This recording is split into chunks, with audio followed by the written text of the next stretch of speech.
Hello.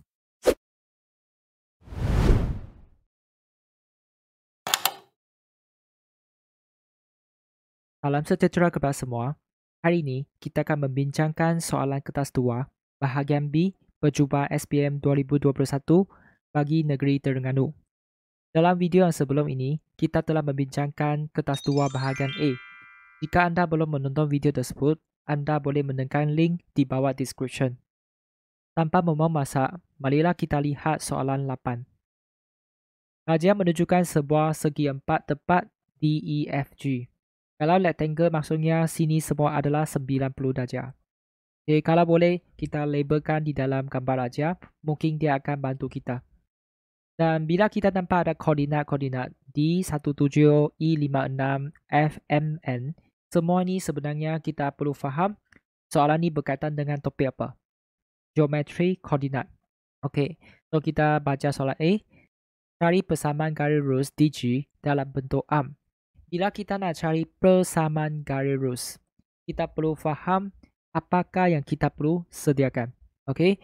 Dan pastikan kita ikut keperluan soalan. Soalan minta kita cari persamaan dan pastikan jawapan dalam bentuk arm. Bila soalan ini dia kata bentuk arm, bermaksud format mesti dalam bentuk AX tambah BY tambah C sama dengan sifar. Okey? Mesti tulis dalam format ini. Biasanya jawapan kita tulis dalam bentuk Y sama dengan MX tambah C kan. Ini adalah bentuk kecerunan ataupun bahasa Inggeris panggil gradient form. Jadi pastikan anda faham perbezaan antara dua format ini. Okey, pastikan nanti bentuk arm. Apakah yang kita perlu sediakan untuk mencari persamaan DG? DG. Kalau kita nak cari persamaan garis, pastikan kita sediakan dua benda. Kita hanya perlu sediakan satu koordinat di sepanjang DG. Okey, di sepanjang DG kita perlu sediakan satu koordinat. Ini kita sudah ada koordinat D17 kan. Jadi koordinat ini kita boleh guna.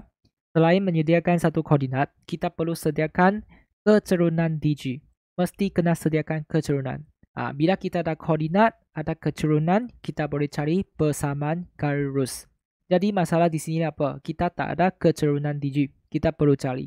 Biasanya dia tidak secara langsung boleh dapat jawapan. Kita mungkin perlu bantuan daripada garis lain. So di sini perhatikan DG berserenjang dengan garis ini. Betul. DG berserenjang dengan DE 90 darjah. Bila kita nampak berserenjang, kita perlu faham hubungan antara kecerunan dua garis ini. Iaitu MDG darab dengan MDE sama dengan negatif 1. So, cuba tanya diri, adakah kita ada MDE? MDE boleh cari tak? Boleh kan? Sebab koordinatnya sudah sempurna, kita boleh cari. Jadi, maklumat MDE boleh dicari. Bila kita ada MDE, kita boleh cari MDG. So, kita hanya perlu guna hubungan ini cari MDG. Dan kita guna koordinat, lepas tu boleh cari persamaan. Itu saja. So, kita cari MDE dulu. Saya akan tulis di bawah. MDE, formula dia apa? Y2 tolak Y1 per X2 tolak X1 kan? Jadi Y2 apa? Y2 adalah 7 tolak 6. Okay, 7 tolak 6 per 1 tolak 5. 7 tolak 6 bahagi 1 tolak 5. So ini kita boleh tekan kalkulator 1 per negatif 4. Maka kita dapat negatif 1 per 4. Ini adalah kecerunan MDE lah. Bila kita dapat negatif 1/4, kita lihat gambar aja.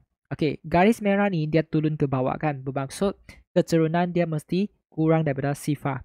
Dia negatif kan. Then logik. Bila dapat ini, kita boleh tulis hubungan MDG dengan MDE. Okey. So saya akan tulis MDG darab dengan MDE sama dengan negatif 1. Lepas tu kita hanya perlu teruskan kiri dan kanan sahaja. Kita isi negatif 1/4 ke sini. MDG darab dengan negatif 1/4 sama dengan negatif 1. Maka MDG sama dengan apa? Negatif 1 bahagi dengan ini. Negatif 1 bahagi dengan negatif 1/4. Kita dapat 4. Okey, lepas tu kita lihat gambar aja. Adakah dia logik? DG ini dia garis naik ke atas kan? Bermaksud keturunan dia mesti positif. Sini dapat 4 dan nampak logik lah. Bila kita ada MDG dan kita juga ada koordinat D kan, masih ingat? D ialah 17. Okey, asalkan kita pilih satu titik di sepanjang garis hitam ini, sudah boleh. So, saya pilih D17. Bila kita ada MDG, bila kita ada D, kita boleh pakai rumus Y tolak Y1 sama dengan M kurungan X tolak X1. Di sini kita hanya perlu isi 3 maklumat.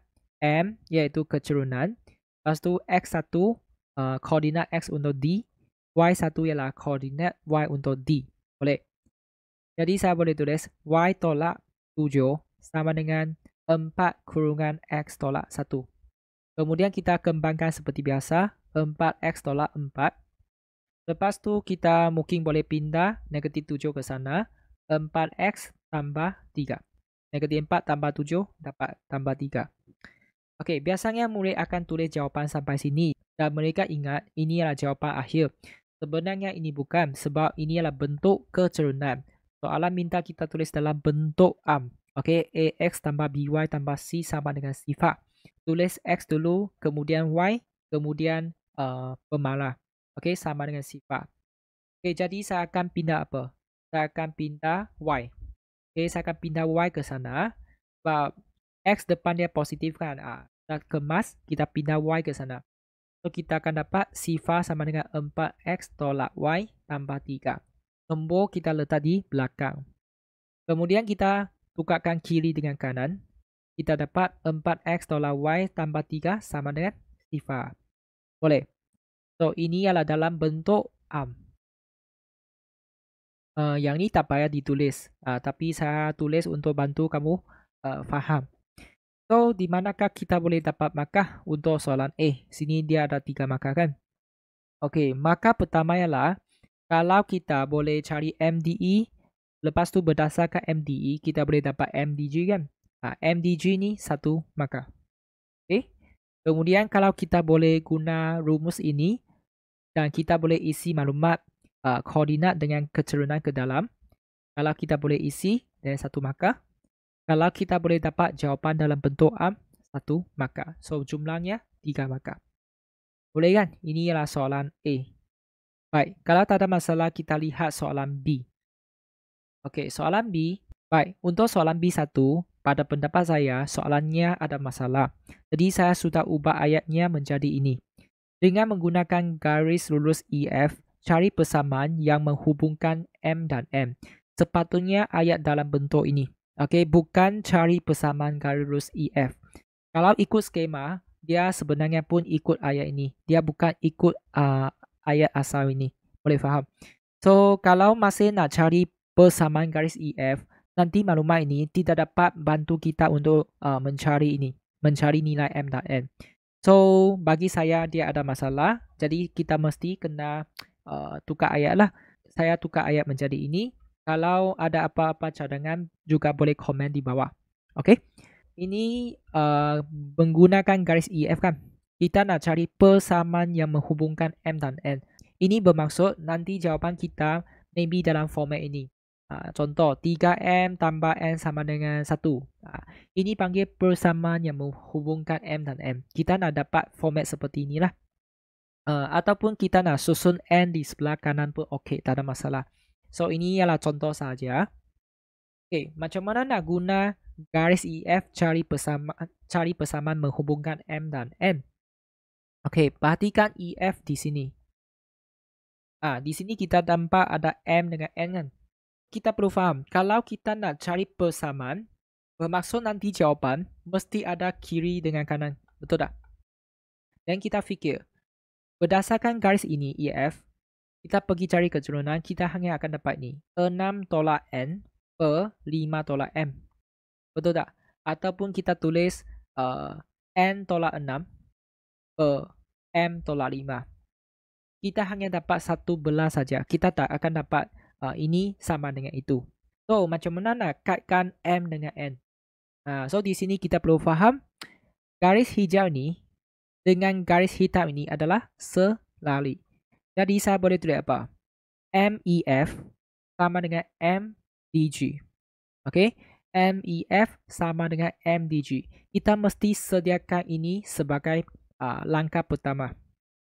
MEF sama dengan MDG. Lepas tu kita perlu teruskan kiri dan kanan supaya di akhirnya kita boleh dapat kiri sama dengan kanan yang dalam tu kita ada M dengan N. So, MEF macam mana nak teruskan? Kita mungkin pilih ini lebih baik. Kita akan tulis pemboleh ubah di depan lebih baik, nombor di belakang. So, saya akan tulis N tolak 6 per M tolak 5. Sama dengan apa? MDG. MDG masih ingat tak? Tadi kita sudah dapat 4 kan? Jadi saya boleh terus isi. Dari sini kita nampak sebenarnya kita sudah ada hubungan M dengan N. Cuma kita susun dalam bentuk yang lebih kemas. Jadi saya boleh pindah ke sebelah kanan. 4 darab M tolak 5. 4M tolak 20. Kemudian M ni sudah kemas. Jadi saya mungkin boleh pindah N ini ke sebelah kanan. Lepas tu yang ini kita pindah ke sebelah kiri. Okey, jadi saya boleh dapat 14 sama dengan 4M tolak N. Dan kalau boleh kita tukarlah pemboleh ubah di kiri, nombor di sebelah kanan. Inilah hubungan antara M dengan N dalam bentuk persamaan. Okey, B2. Ungkapkan luas segitiga DEF dalam sebutan M dan N. Kita nak cari luas segitiga DEF kan? D sudah ada, E sudah ada, F sudah ada. Mungkin kita catat 3 koordinat ini. Kemudian kita guna rumus untuk cari luas. Boleh. So, saya akan catat DEF dulu. Okey, D 17. Lepas tu E 56. F MN. Saya akan tulis luas segitiga DEF. Tulis tajuk dulu sebelum kita tulis formula. Luas sama dengan apa? 1 per 2. Dan kita akan isi semua koordinat dalam bentuk lajur. 1, 7, 5, 6, MN. Dan pastikan kita ulang lajur pertama di lajur terakhir. 1, 7. Kemudian kita akan darab seperti biasa. Okey, masih ingat kan? Kita akan darab seperti ini. 1 darab 6, 6. 5 darab N, 5N. M darab 7, 7M. Okey. Hasil tambah semua ini. Kita tulis di sini. Tolak dengan yang hasil tambah naik atas. 7 darab 5, 6 darab M dengan N darab 1. Okey, jadi saya akan isi 35, 6M tambah N. Lepas tu tutup modulus. Okey, kemudian kita ringkaskan. Okey, ini kita mungkin boleh tulis 6 tambah 5N tambah 7M. Tolak 35, tolak 6M, tolak N. Tutup modulus. Okey, kemudian kita ringkaskan lagi. 7M tolak 6M, 1M. 5N tolak N, 4N. 6 tolak 35, negatif 29. Ini adalah luas segitiga di F. So, bila dah jawab ini, settle B2. Okey, sekarang kita nak buat apa? Seterusnya, cari nilai M dan N jika luas segitiga DEF ialah 34 unit 2. Okey, luas segitiga DEF. Kan tadi kita sudah dapatkan luas segitiga DEF, tapi kita tak tahu nilainya berapa. Sekarang kita diberitahu luasnya sama dengan 34. Jadi kita akan guna ni sebagai langkah pertama. Kemudian kita teruskan kiri saja. Luas segitiga DEF sama dengan 34. Itu unit 2 tak payah ditulis. Kemudian kita akan teruskan kiri dan kanan sahaja. Tanya pada diri, luas segitiga DEF ialah apa? Tadi kita sudah dapatkan bahagian ini, betul? Jadi kita akan salin di bawah. Okey, salin di bawah. Kemudian sama dengan 34. Okey, kemudian sini ada 1 per 2 kan? Nombor. Kita pindah per 2 ke sebelah. Jadi darab 68. So, kita tinggal ini sahaja. Betul kan? So, di sini kita perlu faham. Ini ada modulus. Maksudnya nombor di dalam tu iaitu M tambah 4N tolak 29. Dia sebenarnya boleh sama dengan positif 68 ataupun negatif 68. Dia ada dua pilihan. Jadi di sini mungkin cikgu lain dia ada cara lain lah. Tapi di sini saya akan bagi tahu sebenarnya dia ada cara yang lebih ringkas. Di sini kita perlu faham apakah susunan koordinat di sini. 1756 MN 17. Susunan maksudnya ikut arah jam ke ataupun lawan arah jam. Okey, kalau ikut sini kita tengok 1756 MN. Okey, DEF kan segitiga ini kan. Kita sebenarnya ikut arah jam, betul tak? Ikut arah jam. Ingat kalau kita susun kat sini ialah ikut arah jam. Ini ialah ikut arah jam. Apa yang berlaku pada nilai di dalam modulus? Kalau ikut arah jam, ingat ini ada positif dengan negatif kan? Kita akan pilih negatif. Ada orang dia dua-dua pun buat, satu positif, satu negatif. Tapi saya bagi tahu kalau kita pergi buat positif 68 itu confirm salah. Sebab ini nilai ini positif negatif bergantung pada susunan di dalam modulus ini. Kalau dia ikut arah jam, kita ambil negatif. Kalau dia lawan arah jam, kita ambil positif. So ingat macam tu. So saya akan tulis macam ni untuk bagi anda lebih senang faham. Oleh sebab kalau nak senang faham kita tulislah. Oleh sebab koordinat titik disusun apa? Ikut arah jam. Kalau dia disusun ikut arah jam, maka apa? Kita akan ambil yang negatif.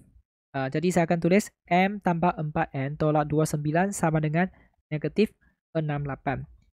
Okey, sebab kalau kamu ambil positif, nanti mungkin akan kompleks sikit lah. Kalau kita nak teruskan, jalan kerja akan menjadi lebih panjang. Kalau kita terus pilih negatif, confirm betul. So ini mungkin kita boleh pindah negatif 29 ke sebelah kanan. M tambah 4N. Yang ni negatif 68 tambah 29. Kita dapat negatif 39. So ini adalah persamaan 1.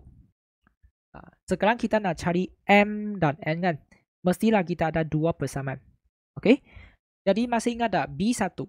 B1 tadi kita sudah dapat ini. Betul tak? 4M tolak N sama dengan 14. So ini adalah persamaan yang kedua. Okey. So saya bagi satu tips. Lain kali kita nampak seterusnya bermaksud soalan ni dia berkaitan dengan B2 ataupun dia juga berkaitan dengan B1. So kita akan salin ni. 4M tolak N sama dengan 14 di bawah. Okay. 4M tolak N sama dengan 14. Ini persamaan 2. Kemudian saya rasa semua orang boleh faham macam mana nak teruskan. Kita akan selesaikan persamaan serentak. Kalau kita nak menggunakan penggantian pun okey. Kalau kita nak menggunakan kaedah penghapusan pun boleh. So di sini saya akan guna penggantian lah. Dari 1. Saya tulis M di kiri, pindah 4N ke sana. So ini persamaan 3. So kita akan gantikan persamaan 3 ke dalam persamaan 2. So saya akan tulis 4 kurungan negatif 39 tolak 4N tolak dengan N sama dengan 14. Kemudian ini kita tekan kalkulator. 3 darab negatif 39 dapat negatif 156. Negatif 16N tolak N 14. Yang ini kita dapat negatif 17N 14 tambah 156. 170. Okay, kemudian bahagi dengan negatif 17. Dapat negatif 10. Boleh. Bila kita dapat N, boleh cari M menggunakan persamaan 3. Dari 3, okay, M sama dengan negatif 39 tolak 4 darab negatif 10. Nah, ini kita dapat 1. Okay, dengan ini kita ada M1, N, negatif 10. Okay, kalau kita dapat jawapan, kita mesti semak pada gambar aja. M1, N, negatif 10 kan? Okay, saya akan isi kat sini. M1, N, negatif 10 kan? Cuba lihat logik atau logik. 1 ini ialah di sini positif kan 1. Kalau sini negatif 10. Okey kan? So tadi saya dah cakap kalau susunan ini ialah ikut arah jam, kita mesti ambil yang negatif. Okay. Kalau dia lawan arah jam, kita pilih yang positif. So ini yang tip yang saya boleh bagi untuk anda semua untuk bab ini. Baik, di manakah kita dapat markah? Okay, kita cuba lihat bahagian B1. Okay, untuk B1, kalau kita boleh tulis langkah ini. Okay, maksudnya kita cuba kaitkan dua kecerunan ini. So kalau kita boleh tulis satu markah, kalau kita boleh dapat hubungan M dengan N ni satu markah, dua markah. Boleh.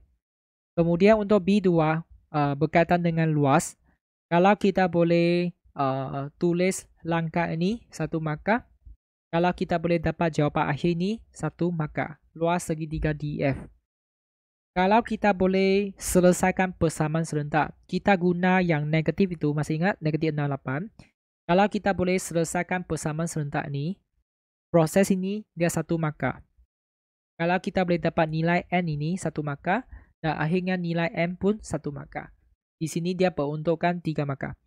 So jumlahnya soalan ni ialah 10 lah. 3 tambah 7, 10. Boleh kan? Ini soalan 8. Okey, jika anda ingin menonton video berkaitan koordinat geometri, saya meletak link di sini. Okey, kalau tak ada masalah, kita akan lihat soalan yang seterusnya. Gunakan kertas graf untuk menjawab soalan ini. Jadual menunjukkan nilai-nilai bagi dua pemboleh ubah X dan Y yang diperoleh daripada suatu eksperimen. Pemboleh ubah X dan Y dihubungkan oleh persamaan Px sama dengan Qy tambah Xy dengan keadaan P dan Q ialah pemarah. Soalan ni tentang topik apa? Linear law, betul tak? Okey, hukum linear. Okey, bila kita nampak ini, kita kena tahulah dia berkaitan dengan hukum linear. Baik, di sini saya akan berkongsikan tips untuk menjawab soalan bab ini. So, kita diberikan jadual XY kan? Berdasarkan jadual, bina satu jadual bagi nilai-nilai 1 per X dan 1 per Y. Jadi, di sini cikgu bagi satu cadangan. Kalau kita diminta membina jadual ni, okay, biasanya saya akan salin jadual asal dulu. Lepas tu, saya akan tambah dua baris ini. Okay, saya akan salin original di sini. Walaupun ini tak ada markah, tapi bagi saya, kalau nak lagi sempurna, kita salin dulu, baru kita cari 1 per X dan 1 per Y. So, kita salin cepat sikit, XY, 1.5, 1.82, 2.50, 3.00, 3.50, 6.67, 1.07, 0.92, 0.72, 0.69, 0.65, 0.56. Okay, lepas kita salin ini, kita boleh tambah dua baris, okay, iaitu 1 per X dengan 1 per Y. 1 per X bermaksud 1 bahagi dengan setiap nilai X inilah. So kita akan tekanlah 1 per 1.5. Kita dapat 2 per 3. Tapi jangan tulis dalam bentuk pecahan, kita tulis dalam bentuk perpuluhan. Bagi 2 tempat perpuluhan sahaja. Jangan bagi 3, jangan bagi 1. Kita bagi 2. 0.67. Jangan tulis 0.66, 0.67. Pastikan nilai ini adalah tepat. Okey, kemudian 1 bahagi 1.82. Saya tekan macam ni lebih senang. Okey, kita dapat 0.55. Next one, 1 bahagi 2.5. Kita dapat 0.40. Lepas tu 1 per 3. Kita dapat 0.33. 1 bahagi 3.5. 0.29. Dan ini ialah 1 bahagi 6.67. Kita dapat 0.15. Ini ialah nilai 1 per X. Sama juga untuk 1 per Y kita bahagi. 1 bahagi 1.07. 0.93. Okay, yang ini kan 1.09. Okay, yang ni 1 bahagi 0.72. 1.39. Lepas tu 1 bahagi 0.69. 1.45. 1.54. Dan akhir sekali 1.79. Okey, dengan ini kita sudah berjaya menyediakan jadual ini 1/x dengan 1/y. So, kalau semua ni betul, 1 markah. Okey. Baris ini semua betul, 1 markah. Baris ini betul, 1 markah. Jumlahnya 2 markah. Boleh kan? Ingat semua nombor kat sini adalah 2 tempat perpuluhan. Kalau nombor asal x dan y adalah dalam bentuk 3 tempat perpuluhan, jawapan yang kita tulis sendiri, ini semua dalam 2 tempat perpuluhan. Okey, ini soalan A. Okey, B. Plot 1/y melawan 1/x. Bila kita nampak ini adalah y besar, ini adalah x besar. Plot ini melawan 1/x menggunakan skala 2 cm kepada 0.1 unit pada paksi 1/x. Maksudnya paksi x besar, okay, satu kotak mewakili 0.1. Yang ni 2 cm kepada 0.2 unit pada paksi 1/y. Untuk y besar ini, okay, satu kotak mewakili 0.2. Seterusnya, lukis garis lurus penyuian terbaik. Okay, pastikan kita lukis the line of best fit. So, anda mesti kena fahamlah syarat-syarat untuk mendapat garis terbaik ini. Baik, sekarang saya akan bergerak ke apps yang satu lagi untuk berkongsikan macam mana nak letakkan graf.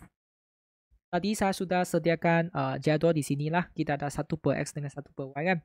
Okay, so ikut satu kotak kepada 0.1 unit untuk paksi 1/x. Satu kotak kepada 0.2 unit untuk paksi 1/y. So, saya akan sediakan paksi dulu.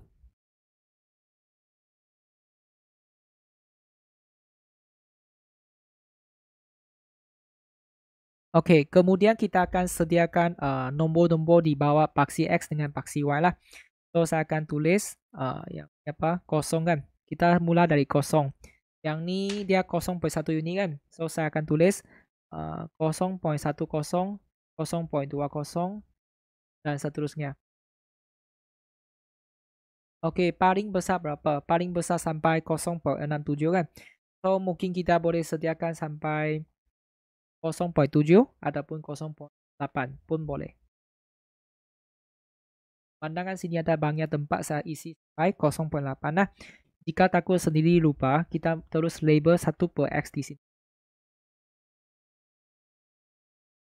Ini 1/x. Kemudian untuk 1/y, 2 cm kepada 0.2 unit kan. So, kita isi 0.2 dan seterusnya.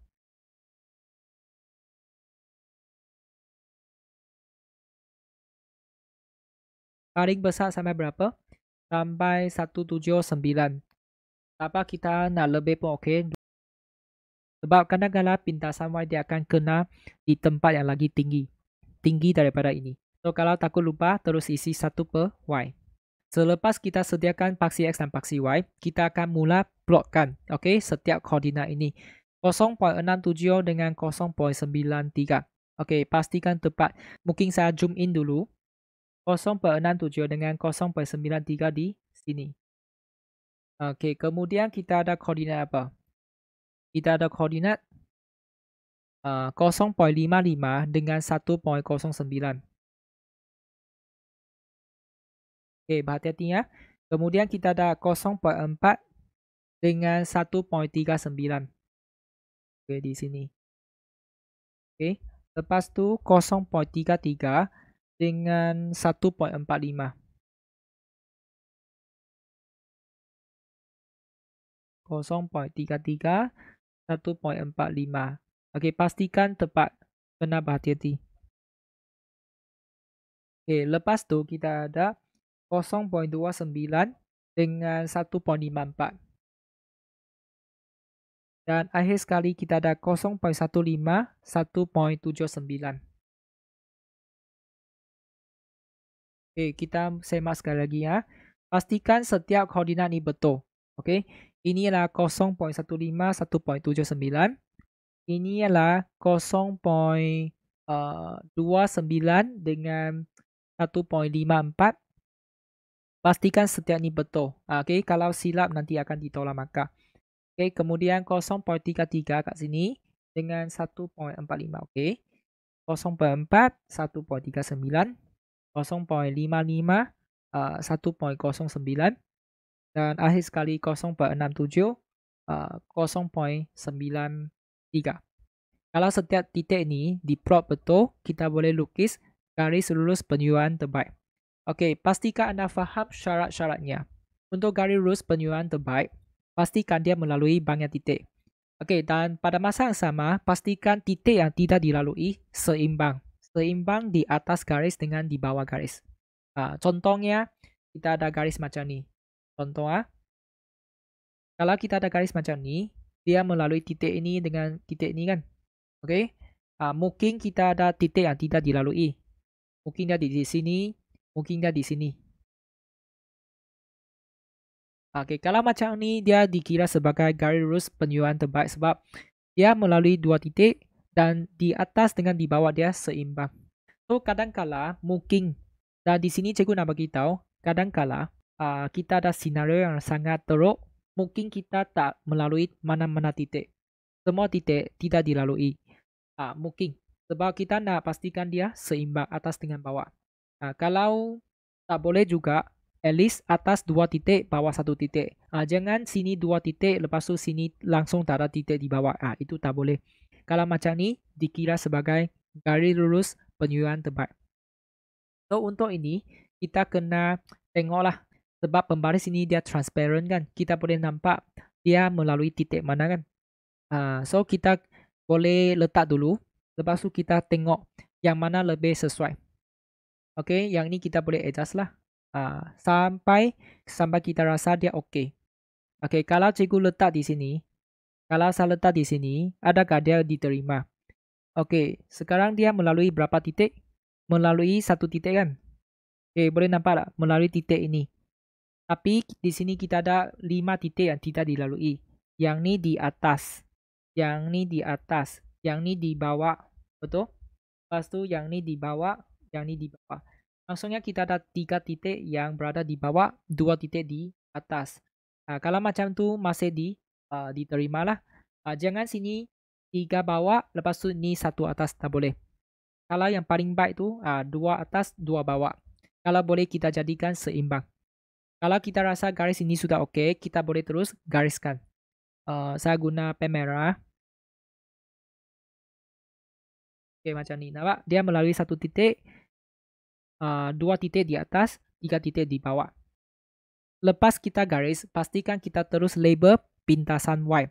So, pintasan Y kat sini kan. Okey, 1.98. Betul kan? Kemudian kita akan pilih 2 titik untuk buat satu segitiga. Okey, segitiga ni tidak compulsory, tidak wajib. Tapi untuk menunjukkan kita pilih 2 titik itu adalah jauh. Untuk mencari keturunan. Masalah di sini ialah banyak murid dia akan pergi pilih nilai-nilai dalam jadual ini. Okey, dia akan pilih terus dari sini. Okey, sepatutnya itu adalah cara yang salah. Okey, sebab kalau kita pilih di sini, mungkin nilai-nilai di sini dia ada experiment error. Kadang-kadang kita buat eksperimen, data yang kita dapat mungkin ada kesilapan, betul tak? Kalau boleh, elakkan pilih daripada jadual ini. Kita akan pilih 2 titik yang berada di sepanjang garis merah ini. Pastikan mereka adalah jauh. Okey, kalau jauh, jawapan yang kita dapat akan lebih tepat untuk keturunan. Okey, so saya bagi satu tips. Biasanya saya akan pilih titik ini, pintasan Y. 0,1.98. Satu titik di sini. Kemudian cari satu titik yang di jauh. Kalau boleh jangan pilih yang kita plot tadi. Pangkat-pangkat tadi. Okey, sebab ini semua daripada jadual. So, saya akan carilah di manakah yang paling sesuai. So, mungkin kita boleh pilih ini. Okey, nilai ini apa? 0.77. Kan? 0.77 dengan 0.8. Okay, so saya akan label kat sini 0.77, 0.80. Lepas tu saya akan sambung dengan itu apa? Pembaris. Saya akan buat segitiga ini. Okey, kita nampak apa? Segitiga ini sangat besar, betul tak? Okey, segitiga ini sangat besar. Bermaksud 2 titik yang kita pilih adalah sangat jauh. Kalau sangat jauh itu maksudnya jawapan untuk keturunan akan lebih tepat. So di sini kita sudah dapat 2 koordinat untuk kecerunan dan pintasan Y ialah 1.98. Okey, jadi di manakah kita boleh dapat markah? Ini dia 3 markah saja. Kalau kita boleh plot semua titik ini betul, 1 markah. Kemudian kalau kita boleh lukis garis lurus penyuian terbaik ini betul, 1 markah. Dan kalau kita punya paksi X dengan paksi Y itu betul. Kalau kita guna skala yang seragam untuk paksi X dengan paksi Y, kita akan diberikan 1 markah. Jadi jumlahnya 3 markah. Okey, so ini ialah soalan B lah. Okey, sekarang kita pergi soalan C. Okey, menggunakan graf di 9B, cari nilai P dan Q.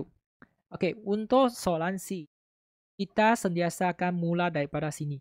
Okey, kita akan tukar bentuk tak linear ini kepada bentuk linear dulu.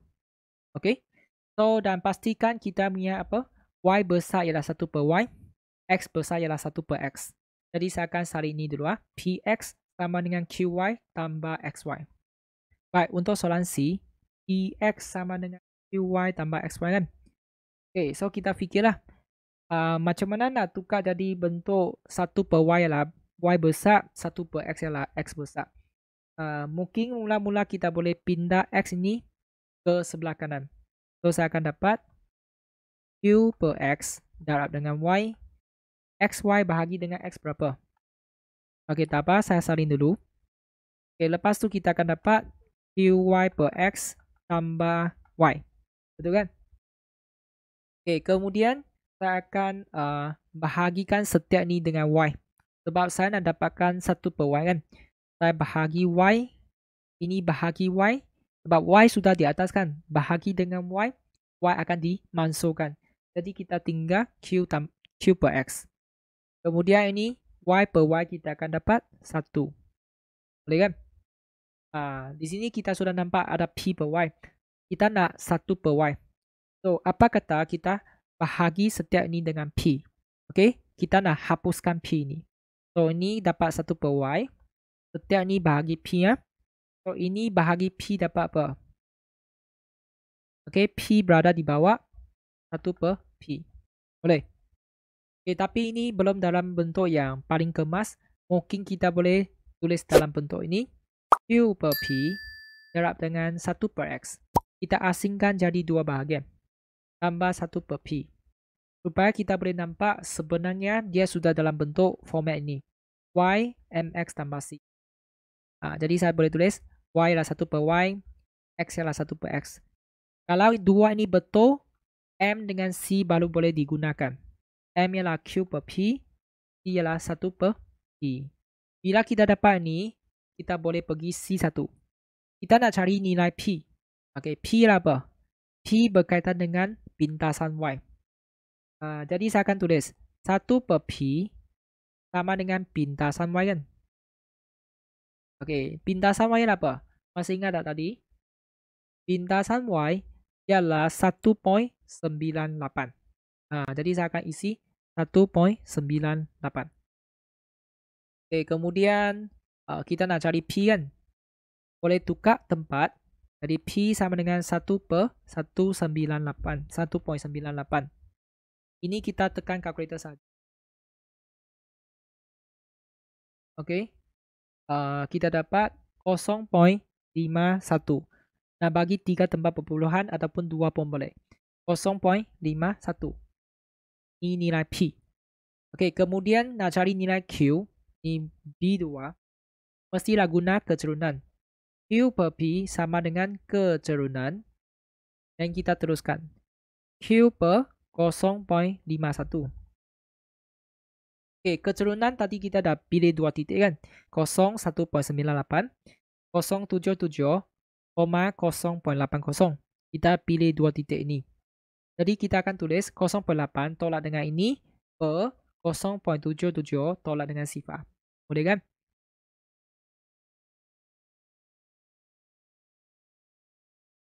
Okay, kemudian bahagian ini kita boleh tekan kalkulator 0.8 tolak 1.98. Bahagi dengan 0.77. Kita dapat ini. Negatif 1.2. Kita bagi banyak sikit dulu. sebab belum dapat jawapan akhir. Okay, kita dapat negatif 0.781 ataupun macam ni pun boleh. So ini ialah untuk soalan C lah. Kalau kita berjaya boleh tukar ini dalam bentuk linear 1 markah.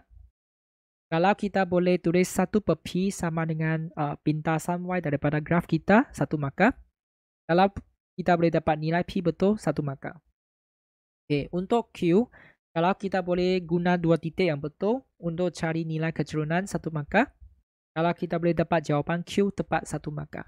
So soalan ni sebenarnya dia tak susah lah kalau nak dapat skor penuh iaitu 10 markah. Kalau kamu ikut langkah-langkah ini. Okay?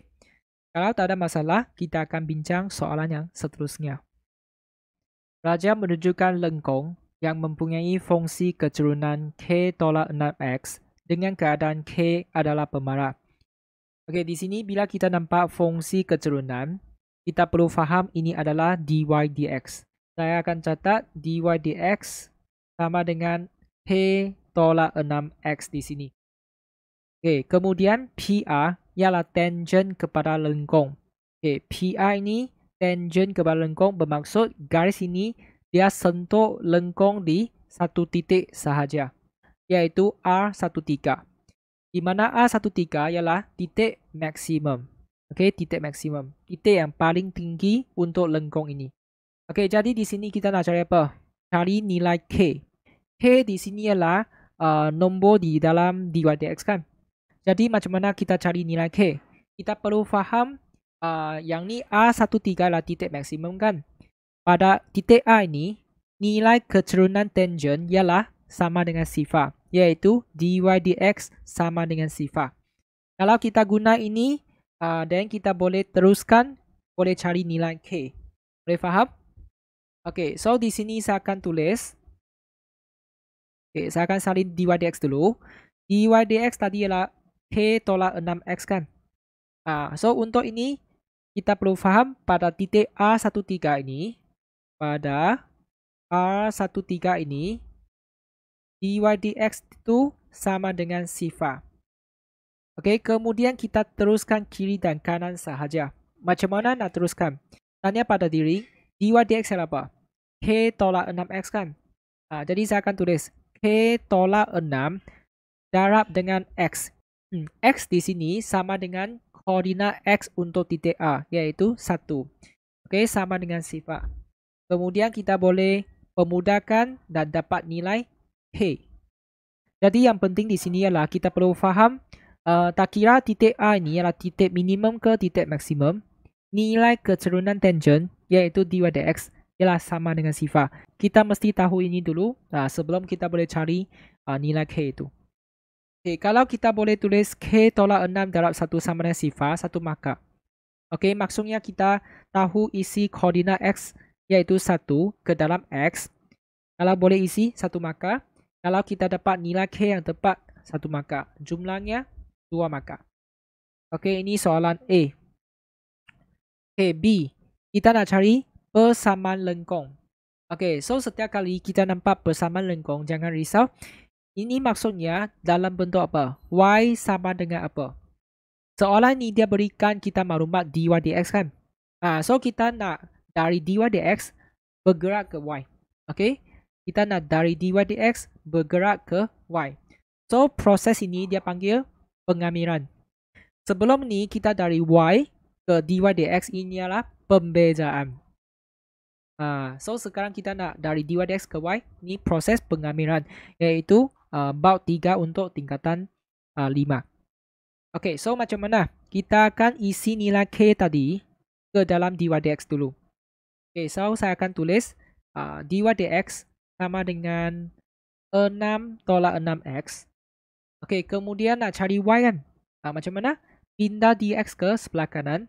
Kita tinggal dy. Okay, lepas tu kita akan letak simbol kamiran di sini, di kiri dengan di kanan. Barulah ada kiri letak, kanan pun letak. Okey, dan di sini kita kena letak tanda kurung. Tanda kurung ini penting sebab simbol kamiran ni untuk dua sebutan ni.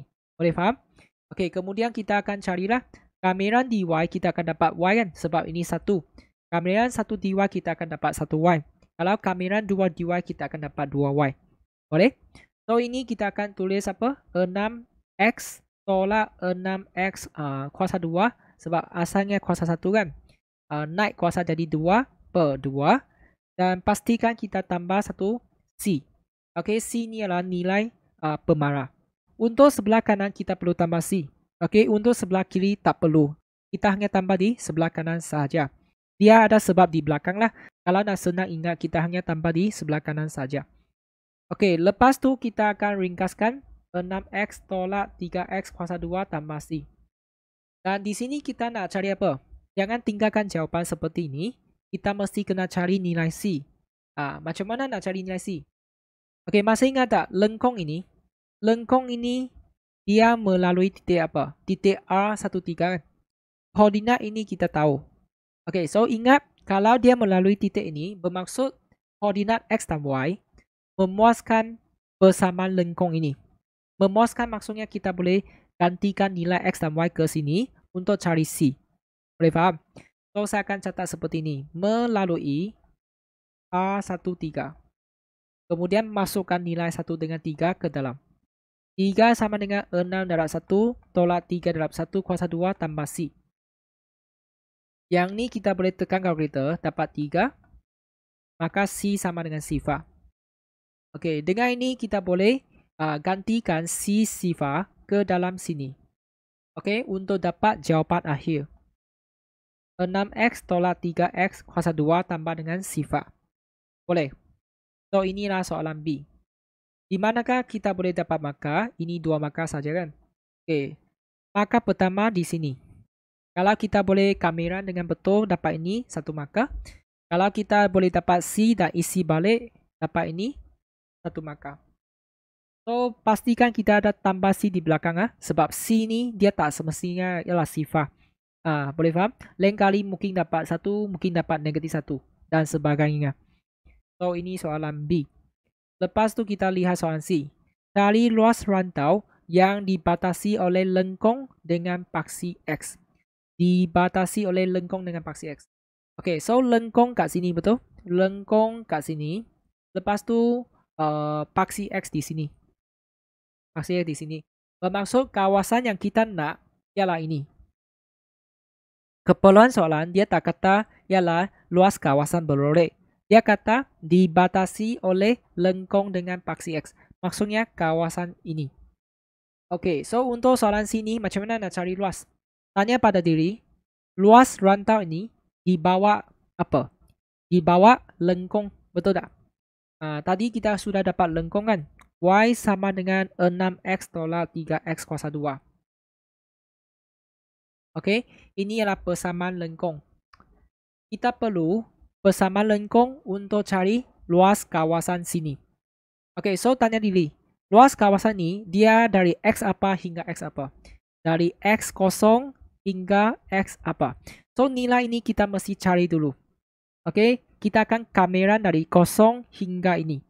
Macam mana boleh dapat nilai X ini? Perlu faham. Lengkung ini dia bersilang dengan paksi X di 2 titik kan? Kita akan tulislah di paksi X, Y sifar. Okey, tujuannya untuk cari nilai koordinat X ini. Saya akan catat di paksi X, Y sama dengan sifar. Kemudian saya akan teruskan kiri dan kanan. 6x tolak 3x kuasa 2 sama dengan sifar. Saya akan pindah 2 ni ke sana. 3x kuasa 2 tolak 6x. Kemudian pusing balik. Setiap sebutan ni bahagi 3. Kemudian kita boleh faktorkan untuk dapatkan nilai x. X sama dengan sifar atau x tolak 2 sama dengan sifar, iaitu x sama dengan 2. So, bermaksud kita ada 2 titik lah. Satu ialah 0, 0 dan satu koordinat lagi ialah 2, 0. Okey, bermaksud titik ini ialah 2. Bila kita tahu sini 0, sini 2, bermaksud kita boleh kameran fungsi ini dari 0 hingga 2 untuk cari luas kawasan ini. Kita akan tulis luas sama dengan kameran dari 0 hingga 2 Lepas tu fungsi ini apa? 6x tolak 3x kuasa 2 dx. Okey, lepas tu kita kamikan seperti biasa. 6x kuasa 1 kan? 6x kuasa 2 per 2 tolak 3x kuasa 3 per 3. Dan sini tak perlu tambah C sebab ini adalah kamiran tentu dia ada lower limit dengan upper limit ni, tak payah tambah C. Okey, dari 0 hingga 2. 3x kuasa 2 tolak x kuasa 3 dari 0 hingga 2. Boleh. Kemudian kita akan isi nombor 2 ke dalam x. Tolak dengan kita masuk sifar ke dalam x.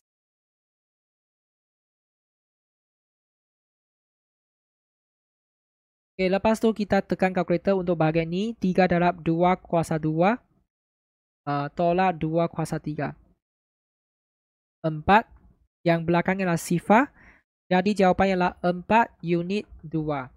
Ini adalah luas. So untuk soalan sini, kalau kita nak cari luas kan, kalau kita guna kalkulator yang baru ini, sebenarnya dia boleh cari jawapan dengan senang lah. Kita hanya perlu type ini ke dalam kalkulator saja. Automatik boleh tahu jawapan. Okey, macam mana nak tekan? Kita tekan button ini. Okey, lepas tu dari 0 hingga 2. Ya.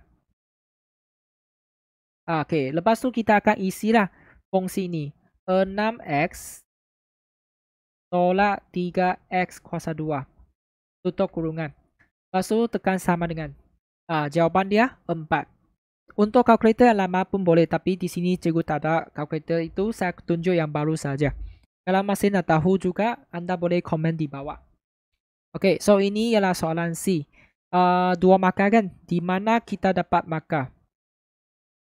Okey, kalau kita boleh isi fungsi dalam sini dan kamera dari 0 hingga 2, 1 markah. Bahagian atas ni tak ada markah. Sebab ada orang dia tak buat, dia tahu. Dia tahu sini memang 2 sebab sini ialah paksi simetri kan. Sini 0, sini 1 kan. Sebenarnya sini automatik 2. Tapi kalau tak tahu, kita masih boleh buat macam ni untuk dapat nilai X2. Ini 1 markah. Kemudian kalau kita boleh dapat jawapan tepat pun 1 markah. Jadi nilainya 2 markah. Boleh kan? Ini soalan C. Okey, sekarang kita tinggal soalan D. Cari isi padu yang dijanakan apabila rantau berlorek diputarkan melalui 360 darjah pada paksi X. So yang penting ini kita perlu faham isi padu itu dia bahagian mana rantau berlorek, iaitu bahagian hitam ini. So yang ni bahagian ni saya akan padam dulu sebab takut anda salah faham. Okey, ni saya padam dulu Kita nak cari isi padu untuk rantau berlorek ini. Kalau dia putar 360 darjah pada paksi X. Okey, yang penting kita tahu kawasan mana. Lepas tu dia putar berapa? 360 darjah dan di mana? Di paksi X. So saya akan buat simbol seperti ini. So maksudnya kita nak cari apa? IX. IX maksudnya isi padu yang ni ialah di paksi X. Okey, so macam mana nak cari? So kita mesti kena tahu lukis dulu. Kalau anda ada pembariskan, kita boleh ukur lah. Contoh, ini berapa unit? Ini 3 unit kan? Okey, sebab ini 3. Okey, 3 unit. Di sini saya agak-agak saja. Saya agak-agak sampai sini lah. Okey, sini 3 unit. Sini pun 3 unit. Rantau berlorek ni dari sini sampai sini kan? Sini pun sama. Saya akan buat macam ni. Okey, dari A sampai sini 3 unit. Dari sini sampai sini pun 3 unit. Okey, kemudian kita akan pantulkan garis PR ni di sini. Okey, pantulkan di sini. Lepas tu saya akan putarkan. Okey. Nah, kita akan ambil hujung titik P dengan A ni putar. Putar di paksi X sebanyak 360 darjah. Maksudnya dia akan pusing macam ni. Pusing. Lepas tu balik ke sini. Okey. Dan ini pun sama. Dia akan pusing sampai sini. Balik ke sini. Ini tak cantik. Pusing sampai sini. Dan sebenarnya semua titik kat sini, di lengkung ini, dia juga akan pusing. Pusing di paksi X juga. So nanti titik ini dia akan berada di sini. Titik ini dia akan berada di sini kan. So, secara kesimpulan maksudnya lengkung OA ini dia juga akan berada di sini. Okay, faham? Okay, so masalahnya lah apa? Yang kawasan beroleh ini nanti bila dia putar, dia juga ada berada di kawasan sini. Okay, dia juga berada di kawasan sini kan. Atas ada, bawah pun ada. Kita akan guna isi padu silinder. Nampak tak? Ini sebenarnya ialah silinder. Okay, jadi saya akan guna isi padu silinder. Tolak dengan apa? Sebab kita nak cari isi padu untuk bahagian berloret saja kan. Kita akan tolak dengan isi padu mangkuk itu. Mangkuk nampak tak? O sampai A ni. Okey, inilah mangkuk kan. Kita akan tolak mangkuk ini. Macam mana lukis ni? Okey, guna ini, tolak ini untuk dapat isi padu yang atas dengan bawah ini. Yang ada hitam ni. Boleh faham? So, macam mana nak cari isi padu silinder? Kita perlu faham diameter jari berapa, lepas tu diameter tinggi berapa. So, jari dia tak susah kan? Jari berapa unit? 3 unit. Tinggi dia berapa? Tinggi dia 1 kan? Sebab ini 1, 3 kan? Bermaksud sini 1 unit, sini 3 unit kan? So, kalau kita ada ini, nanti kita boleh guna pi A kuasa 2H. Boleh dapat isi padu untuk silinder. So, kita perlu tolak apa? Tolak isi padu mangkuk ini. Okay. So, mangkuk ini macam mana nak cari isi padu? Kita perlu faham formula dia lah. Formula dia apa? Pi, lepas tu ini mesti dx. Sebab lengkung ini dia berputar di paksi x kan. So, dia mesti tentang dx. Dan pastikan di dalamnya adalah apa? Y kuasa 2. Jadi, di sini kita mesti cari Y kuasa 2 ialah apa dulu? Sebab sini ialah Y kan. Lengkung ini, OA ini ialah Y sama dengan ini. Kita mesti dapat Y kuasa 2 dulu.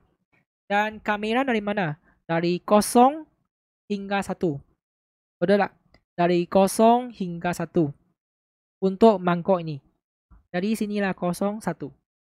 Boleh? So sekarang kita nak buat apa? Kita akan pergi sediakan Y kuasa 2 dulu. Kemudian kita akan cari isi padu ini tolak dengan isi padu ini.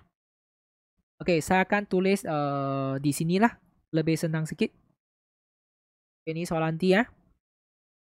Okey, Y sama dengan 6X tolak 3X kuasa 2. Jadi Y kuasa 2 adalah apa? Okey, ini saya akan tulis 2 kali. Takut silap. Okey, 6X darab 6X 36X kuasa 2. Ini darab ini negatif 18X kuasa 3. Ini pun sama. Lepas tu yang akhir sekali positif 9X kuasa 4. Okey, kalau boleh kita susun ikut urutan lebih cantik. 9X kuasa 4 tolak 36X kuasa 3 tambah 36X kuasa 2. Inilah Y2, Y kuasa 2. Okey, dengan ini kita boleh cari isi padu apabila rantai itu diputar 360 darjah pada paksi X, iaitu IX. So, IX ni sama dengan apa? Sama dengan pi A kuasa 2H ataupun pi J kuasa 2T. Okay. Tolak dengan pi ini.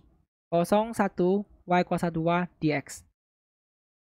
Okay, so ini kita akan masih salin pi. Lepas tu jari apa? 3 kuasa 2 darab 1. Y kuasa 2 kita akan isi ini. 9X kuasa 4. Okey, kita salin saja. Lepas tu ini dapat apa? 9 pi. Yang ni kita kamiran seperti biasa. 9x 5 per 5. 36x 4 per 4. 36x 3 per 3. Tak payah tambah C. 01 letak di belakang. Okey, kemudian kita akan isi 1 ke dalam X. 9 darab 1 kuasa 5 per 5. Yang ni dapat 9 kan? 9 darab 1 kuasa 4. Minta maaf. 36 per 3 dapat apa? Dapat 12 kan? 12 darab 1 kuasa 3. Okey, ini untuk bahagian depan dah. Maksudnya kita isi 1. Sekarang kita nak buat apa? Isi sifar ke dalam. Tapi kita tahu kan, kalau isi sifar ini automatic sifar, tolak sifar, tambah sifar. Jadi saya terus isi sifar saja. Boleh faham? So ini 9 pi. Ini kita boleh tekan kalkulator. Lepas tekan kita dapat 24/5. Okey, kemudian 9 tolak ini. 9 tolak 24/5. Kita dapat 21/5 ataupun kita nak tulis ini pun boleh. 4/1/5 pi unit 3. So inilah jawapan untuk isi padu. So di manakah kita boleh dapat markah? Okay, kalau kita boleh cari isi padu untuk silinder, 1 markah. Kalau kita boleh kamikan untuk bahagian mangkuk itu pun dapat 1 markah. Kalau kita boleh gantikan 1 dengan sifar ke dalam, betul pun 1 markah. Dan akhir sekali jawapan tepat 1 markah. So yang penting untuk soalan D ialah kita tahu macam mana nak lukis kawasan yang kita nak. Biasanya kita akan ambil titik hujung untuk kawasan ini. Kawasan yang kita nak ialah ini kan. Ambil P dengan A ni, dia akan pusing macam ni. Okay, pusing di paksi. So kita kena faham bentuk apa tolak dengan bentuk apa. Di sini ialah silinder tolak yang isi padu mangkuk itu. So ini ialah soalan 10. Kalau tak ada masalah, kita akan lihat soalan yang seterusnya. Dalam sebuah syarikat, 80% daripada pekerjanya berumur lebih daripada 25 tahun. Diberi min bilangan pekerja yang berumur lebih daripada 25 tahun, ialah 300. Cari jumlah pekerja dalam syarikat tersebut.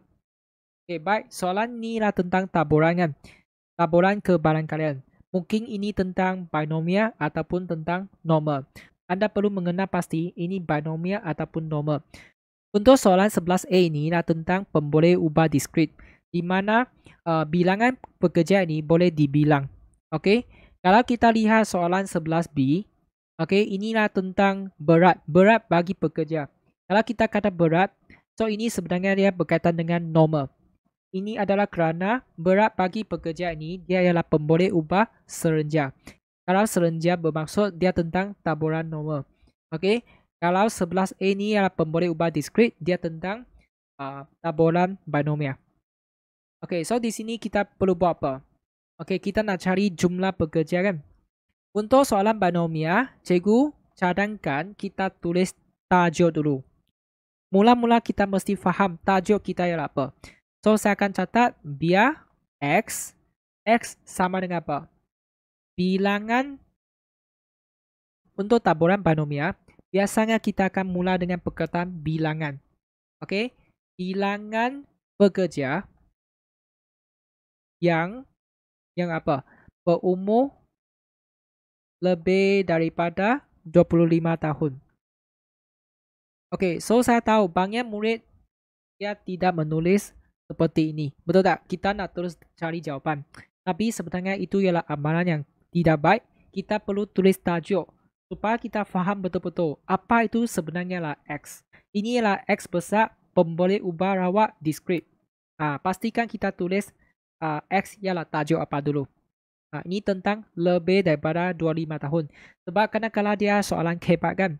Mungkin sini dia tulis lebih daripada 25 tahun. Tapi di sini dia tulis kurang daripada 25 tahun.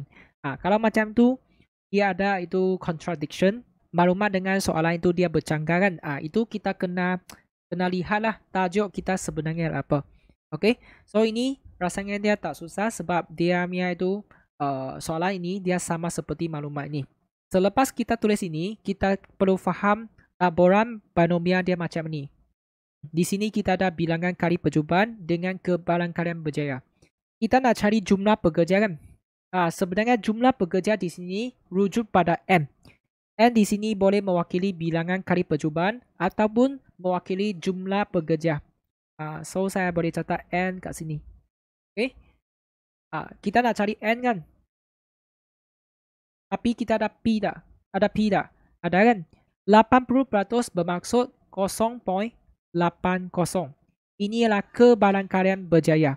Okey, kebarangkalian untuk pekerja berumur lebih daripada 25 tahun. So saya akan catat 0.8 di sini. Okey, selepas itu kita akan catat apa? Kita akan catat min ialah 300 di bawah. Okey, kita akan catat min sama dengan 300. So di sini kita perlu faham rumus untuk min ialah apa? Rumus untuk min ialah NP. N darab P. Okey. Dan di sini kita ada P kan, 0.8. Maka kita boleh cari N. N sama dengan 300 bahagi 0.8. Kita dapat 375. So sebenarnya ini adalah jumlah bilangan pekerja. So saya akan tulis jumlah pekerja ialah 375 orang. Ini soalan A1. Okey, seterusnya kita lihat soalan 2. Okey, jika 8 orang pekerja dipilih secara awak. Okey, kalau kita nampak maklumat ini, kita perlu faham N itu sama dengan 8. Okey. Maksudnya A2 ni dia tidak berkaitan dengan A1 punya N. Okey, 375. A2 ialah N ialah 8. Okey, cari kebarangkalian selebih-lebihnya dua daripada mereka berumur lebih daripada 25 tahun. Okey, pastikan tajuk ini adalah sama seperti tajuk ini. Lebih daripada 25 tahun. Kalau tak sama, kita akan bina tajuk yang baru untuk soalan A2 ni. Okey, tapi sebab sama, maksudnya masih tentang X lah. Okey, so kita nak terjemah ayat ini kepada simbol matematik. Okey, kebarangkalian maksudnya P. Okey, lepas tu selebih-lebihnya dua berumur lebih daripada 25 tahun kan? Okey, simbol untuk ayat ini apa? X kurang daripada ataupun sama dengan 2. Ingat, selebih-lebih 2 maksudnya paling banyak ialah 2 kan? Okey, maksudnya kurang daripada ataupun sama dengan 2. Okey, dan sini kenapa ialah X? Sebab tadi kita kata bilangan pekerja lebih daripada 25 tahun. Ini adalah tentang X. Selepas kita terjemah ayat ini kepada simbol matematik, kita boleh guna rumus binomial untuk cari kebarangkalian. So, untuk A2 kita akan catat ini dulu. X binomial N ialah 8, bukan 375, 0.80. Kebarangkalian berjaya masih dikekalkan 0.8. Lepas tu kita akan catat simbol matematik itu. Px kurang daripada ataupun sama dengan 2. Tanya pada diri, X kurang daripada ataupun sama dengan 2, kita ada nombor apa? Kita ada sifar, kita ada 1, kita ada 2. Jadi kita boleh asingkan jadi 3 bahagian. Px kosong, Px 1 tambah Px sama dengan 2. Okay, ingat, pastikan tukar jadi simbol ini dulu, sama dengan. Okey, asalnya ialah simbol ni kan. Ini tak boleh pakai rumus binomial. Pastikan tukar jadi sama dengan dulu. Selepas tu kita akan guna rumus binomial. Formula dia apa? Kalau kita ada Px sama dengan A kan, maksudnya NCA darab P kuasa A, Q kuasa N tolak A. N ialah bilangan kali percubaan iaitu 8. R itu tengoklah sinilah 0 ke 1 ataupun 2. Yang ni P lah kebarangkalian berjaya, inilah kebarangkalian gagal. Okay. So di sini kita boleh ikut formula ni isi 8C sifar darab 0.8 kuasa 0, 0.2 kuasa 8. Yang ni adalah 8C1 kuasa 1 kuasa 7. Okay. Yang ni adalah 8C2 0.8 kuasa 2 0.2 kuasa 6. Boleh kan? Lepas tu kita hanya serahkan kepada kalkulator saja. Okey, untuk bahagian ni macam mana tekan? 8C0 darab 0.8 kuasa 0. Okey, darab 0.2 kuasa 8. Dapat ini. Okey, untuk baris ini kalau kita nak tulis dalam bentuk pecahan tak apa. Tapi pastikan jawapan akhirnya biasanya kita akan bagi 4 angka berarti. Okay, 4 significant figures. Okey, kalau nak ini pun boleh 1/4 Sebab ini pecahan dia lebih tepat lah kalau banding dengan perpuluhan ni. Okay, kemudian ini kita tekan lah. 8C1 darab 0.8 darab 0.2 kuasa 7. Okay, 32. Apa kita tulis pecahan dulu, nanti baru bagi perpuluhan. Yang ni 8C2 C2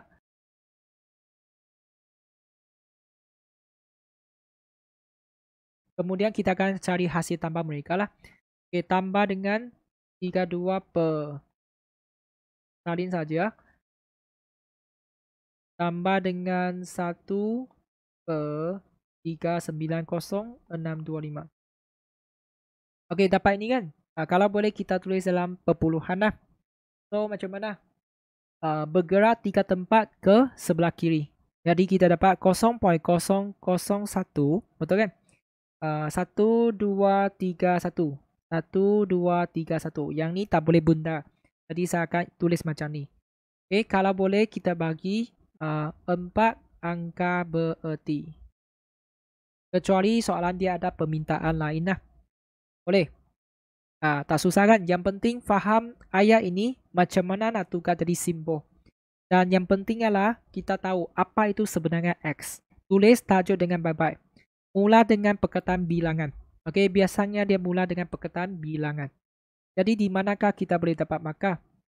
Kalau kita boleh isi formula dengan tepat, N darab 0.8 sama 300, 1 markah. Kalau kita boleh dapat 375, 1 markah.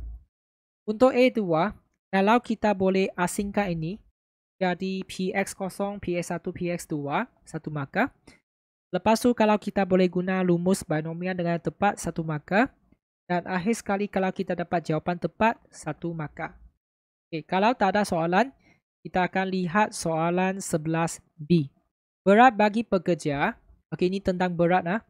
Okay, kalau dia tentang berat, tinggi, semua ni ialah pemboleh ubah serenja. Maksudnya dia berkaitan dengan taburan normal. Okay, mengikut taburan normal, mean 63 kg dan variance 121 kg kuasa 2. Hitung kebarangkalian pekerja yang beratnya di antara 58 dan 67. Okay, so selepas kita baca ayat ni kita perlu terjemah ayat ni jadi simbol matematik. Okay, tapi sebelum itu, macam taburan binomial, kita kena sediakan dia punya tajuk. Okay, so untuk tajuk ni tak susah. Kita boleh tulis macam ni. Biar X sama dengan ini. Berat bagi pekerja. Yang belakang kalau nak tulis pun okey, tak ada masalah. Dikirang biskut. Yang penting dia ada keyword ialah berat. Lepas tu kita akan catat X. Lepas tu yang ni tentang normal kan. Dia sini ialah mean dengan variance. Okay, mean dengan variance. So, yang ni kita boleh tulis. Ini ialah 63. Yang ni ialah 121. Biasanya kita akan tukar jadi dalam bentuk ni. CCM piawai kuasa 2. So, saya akan tukar. Untuk ini saya akan tulis 11 kuasa 2. Boleh kan? 11 kuasa 2 dapat 121 kan? Biasanya kita tulis format ini. Okey, selepas kita sediakan ini, barulah kita terjemah ayat ini jadi simbol matematik. Okey, kebarangkalian pekerja di antara 58 dan 67 kan? Kita boleh tulis P58 kurang daripada X kurang daripada 67. Sebab X ialah berat kan? Berat di antara 58 dengan 67. Kita akan tulis ini. Okey, jadi di sini kita boleh salin ini di bawah 58 kurang daripada X kurang daripada 67. Okey, bila kita dah tulis ni, pastikan kita tukarkan X kepada Z. Okey, macam mana nak tukar?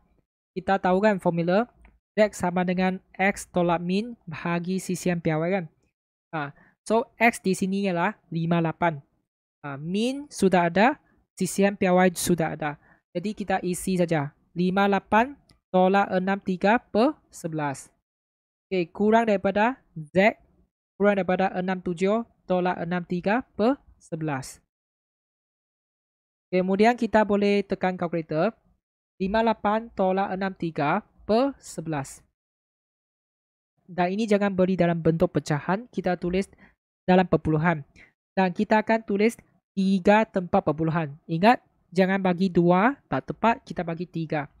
Negatif 0.455. Okey, kurang daripada Z, kurang daripada 67 tolak 63 per 11.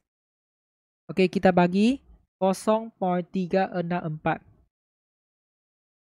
Okey, selepas kita tukar X jadi Z, kita akan lakarkan di sebelah sini.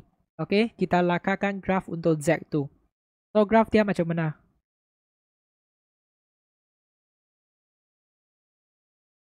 Sebenarnya cikgu pernah buat satu video lah untuk taburan kebarangkalian.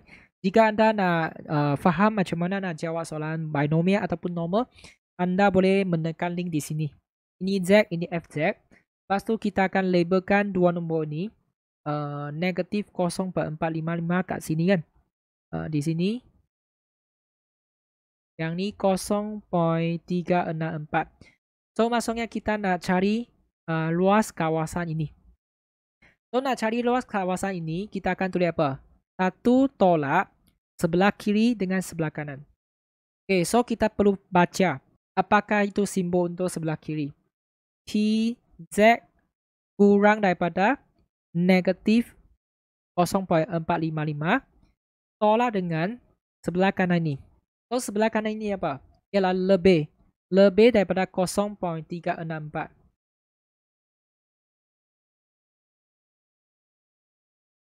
Lepas tu bahagian kiri ni kita perlu pantulkan ke sebelah kanan. Okay, sebab kita punya jadual untuk sebelah kanan saja.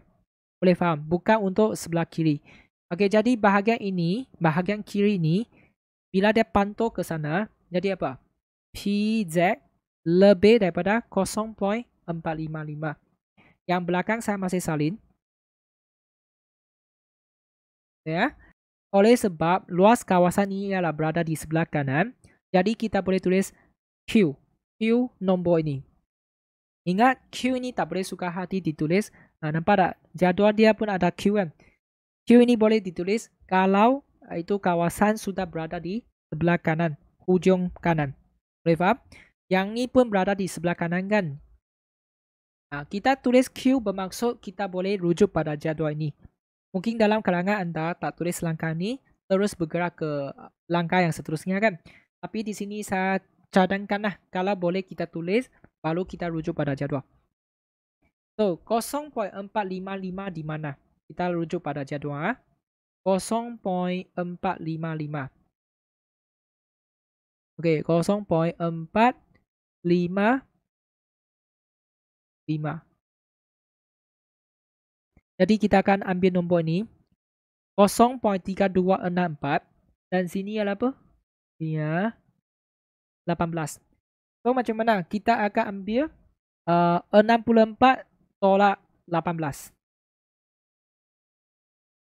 Okay, 46. Means that tadi asalnya lah macam ni kan. Selepas ambil dua nombor di belakang ni, tolak dengan 18, kita akan dapat 0.3246. Boleh. Okey, jadi saya akan isi jawapan ini di sini. Okey, sama juga 0.364. 0.364. 0.364. Okey. So, kat mana? Di sini kan? Ini dengan ini. Okey. So, kita akan ambil dua nombor di belakang tu, tolak 15. Okey, so ambil 94 tolak 15. Dapat 79.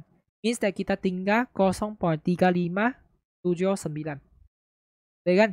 So, saya akan salin ini di sini. Okey, kemudian kita tekan kalkulator saja. 1 tolak 0.3246 tolak dengan 0.3579.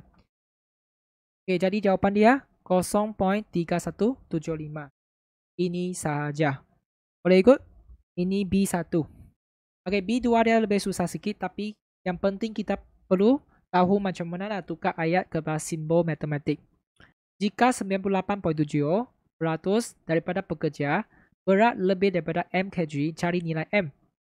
Okey, so ayat ni kita boleh tukar. Okey, bila kita nampak peratus, kita boleh tukar jadi kebalangkalian. 0.987 bahagi dengan 100. Berat lebih daripada M kan? Maksudnya kita boleh tulis macam ni. P kurungan X lebih daripada M sama dengan 0.987. Sebab tadi saya kata, peratus ini saya dah tukar jadi kebalangkalian. Maksudnya sini saya boleh tulis P kan? PX lebih M ialah ini. Tukar ayat jadi simbol matematik sebelum kita boleh dapat nilai M. So, saya akan salin ni di bawah. PX lebih daripada M sama dengan ini. Kemudian kita nak buat apa? Bila nampak X kan macam tadi. Bila nampak X kita akan tukar jadi Z. So ini saya akan tukar jadi Z. M tolak apa? Tolak min. Min ialah 63. Kemudian bahagi 11. Sebaik sahaja kita dapat Z, kita mesti kena lakarkan graf. So ini Z, ini FZ. Okey, masalah di sini ialah apa? Kita mesti kena tentukan kedudukan ini. Mungkin nombor ini terletak di kiri, mungkin nombor ini terletak di kanan. So kita kena fikirlah yang mana lebih logik berdasarkan nilai kebalangkalian ini. So kalau ikut logik, nombor ini mesti terletak di sebelah kiri. Sebab dia kata Z lebih daripada nombor ni kan? Lebih daripada nombor ini. Dan kita ada luas kawasan 0.987. Kalau macam ni nampak logik. Kalau kita letak ini di sebelah kanan, nanti luas dia sangat kecil. Tak mungkin ialah 0.9. Sebab kita perlu tahu jumlah luas ialah 1. Ini ambil 0.9. Alasannya logik lah sebab dia besar kan. Jadi kesimpulan dia berada di kiri. Okey, bila dia berada di kiri, dia tak boleh bantu kita cari apa nilai M. So mungkin kita perlu bergantung pada nilai kawasan orange color ini. So tanya pada diri, luas kawasan orange color ini berapa? So kita akan tulis macam ni. PZ kurang daripada M tolak 63/11 sama dengan apa? 1 tolak 0.987. Kita akan dapatkan kawasan orange dulu. Bila kita dapat kawasan ni, kita boleh pantulkan ke sebelah sana. Okay, pantulkan ini ke sebelah sana menjadi ini. So bila ini pantul ke sana, kita perlu faham nombor ini ialah apa. Okay, nombor ini ialah negatif kurungan nombor ini. Bila nombor ini pantul ke sana, ialah negatif kurungan ini. Jadi kita boleh tulis P lepas tu kawasan orange ialah Z lebih daripada negatif kita darab atas, negatif M, negatif positif tambah 63/11 sama dengan ini. Bila kita dapat kawasan ini, tadi saya dah katakan, kalau kawasan ini berada di sebelah kanan, kita boleh tulis Q. Q nombor ini sama dengan kebalangkalian. Bila dah tulis ini, cikgu bagi satu teknik menjawab. Kita sediakan satu baris lagi.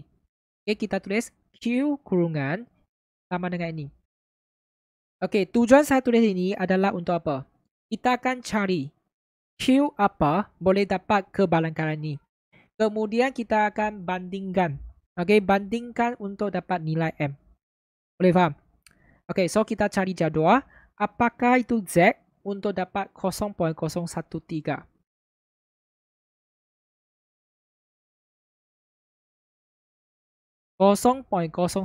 kan? Saya dah nampak di sini lah. Nah, nampak 2.2 baris ini. Nah, 0.013 kan? Ini tak boleh sebab ini sudah kurang daripada 0.013. Jadi cikgu akan ambil nombor ni. 0.0132 kita akan lihat nanti ya.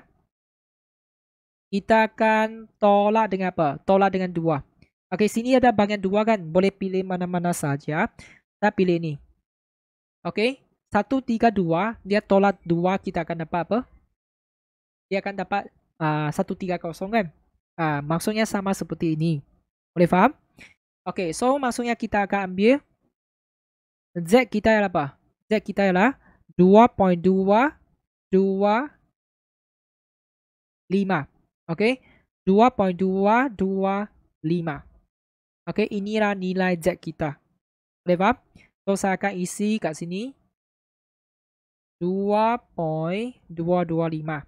Okay, dengan ini kita boleh buat apa? Buat perbandingan. Okay, ini dengan ini boleh bandingkan.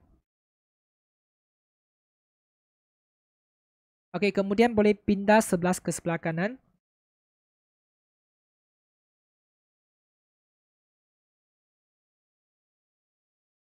Okay, lepas tu boleh pindah 63 ke sana. Tolak 63.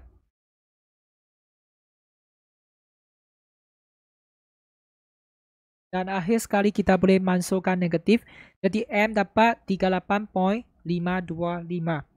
Boleh faham? Okay ya. So M ni betul lah sebab kalau guna nilai M ni masuk ke sini. Okay. Masuk ke sini. Kalau kita tolak dengan 63. Bahagi dengan 11. Dia akan dapat nilai negatif. That's why tadi kita mula-mula letak di sebelah kiri. Cikgu harap teknik menjawab ini bantu anda semua untuk faham macam mana boleh dapat jawapan dengan tepat. So, di manakah kita boleh dapat markah? Okay, untuk B1, kalau kita boleh tukar X jadi Z ini, 1 markah. Kalau kita boleh dapat jawapan tepat, 1 markah. Okay. Untuk B2, kalau kita boleh cari nilai yang tepat daripada jadual, 1 markah. Kalau kita boleh bandingkan dengan betul, 1 markah. Dan kalau kita boleh dapat jawapan M, 1 markah. Okay, walaupun graf ini dia tak ada markah, tapi dia bantu kita nampak situasi yang sebenar. Dengan ini, kita sudah habis bincang semua soalan untuk bahagian B. Okay, dalam video yang seterusnya, kita akan bincang soalan bahagian C. Jika tak ada masalah, kita akan tamatkan perbincangan di sini. Sekian, terima kasih. Jumpa lagi. Jika anda rasa video ini dapat membantu rakan-rakan, sila share kepada mereka. Dan jangan lupa subscribe saluran Teo Maths dan like video ini. Jika anda mempunyai sebarang soalan, anda boleh komen di bawah dan saya akan cuba membantu anda secepat mungkin. Anda juga boleh cadangkan topik yang kurang faham dan saya akan cuba membuat video yang berkaitan dalam masa yang terdekat. Sekian, terima kasih. Jumpa lagi.